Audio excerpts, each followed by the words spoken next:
Rumah Sakit Umum Pusat RSUP Dr. M. Jamil Padang, Sumatera Barat mendiagnosis bayi laki-laki berusia 5 bulan asal Kabupaten Pesisir Selatan yang memiliki janin dalam perutnya mengidap tumor teratoma.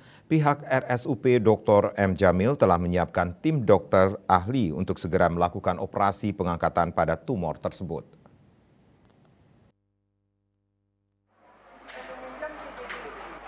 Seorang bayi laki-laki berusia 5 bulan inisial AA asal Kabupaten Pesisir Selatan Sumatera Barat viral di media sosial setelah sebelumnya diduga mengandung janin dalam tubuhnya. Namun berdasarkan hasil pemeriksaan di RSUP Jamil Padang, sang bayi diduga mengidap tumor teratoma. Pelaksana tugas Direktur Pelayanan Medik dan Keperawatan Bestari Jaka Budiman pada Rabu 25 Oktober mengatakan, pihaknya telah membentuk tim dokter ahli untuk segera melakukan operasi pengangkatan tumor pada hari ini, Kamis 26 Oktober.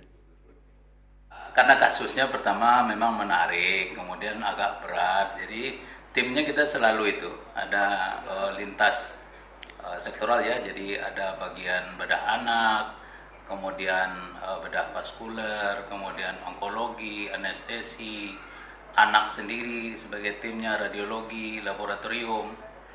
Jadi kita selalu untuk kasus yang begini kita buat tim, baik preoperatif, operatif maupun pasca operatif.